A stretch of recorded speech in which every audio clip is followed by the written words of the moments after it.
Reinforcing steel, also known as rebar, is used in almost every structure and bridge in the USA.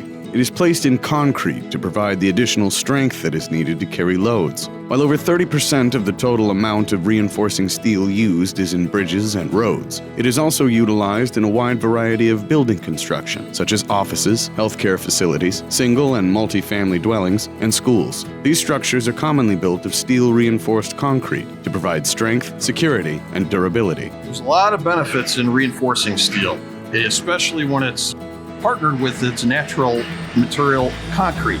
Concrete is very strong when you compress it, but while you try to pull it apart, it's very weak. What we do is we take the reinforcing steel, we put it in the concrete structure at the locations where the concrete is trying to pull itself apart, and that makes it extremely strong. You really never see the reinforcing steel unless you're on a construction site.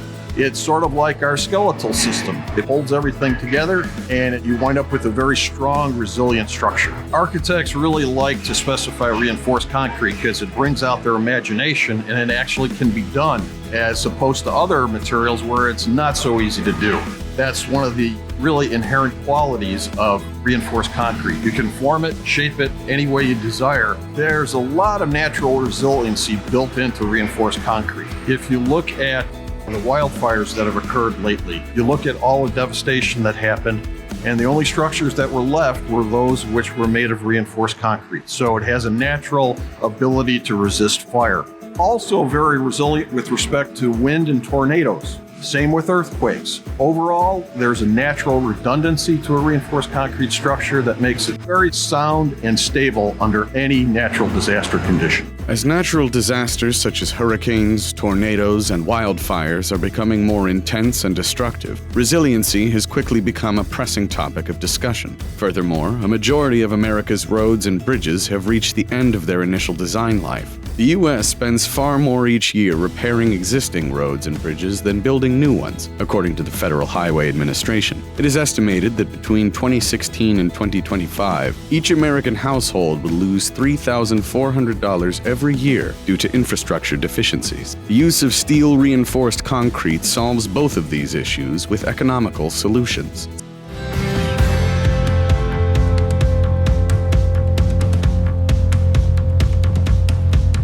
Founded in 1924, the Concrete Reinforcing Steel Institute is one of the oldest trade associations in America. Its corporate members include rebar producers, or steel mills, fabricators, placers, manufacturers of bar supports, splices, and construction accessories. Professional members include architects, engineers, and contractors. One of the initial responsibilities of CRSI was to actually track and tag and make sure all of the reinforcing steel got to the job site and put in the proper location. Now, in the building code arena, CRSI does a number of things. For example, we'll introduce new materials into the building code, new structural systems that are innovative.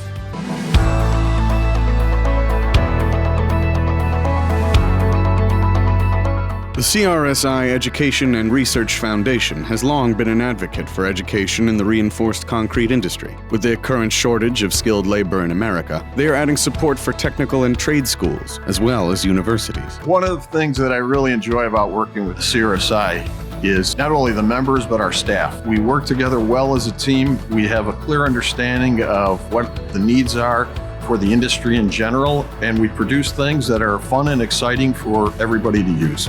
To learn more about CRSI and to make use of their industry-leading technical resources, visit crsi.org.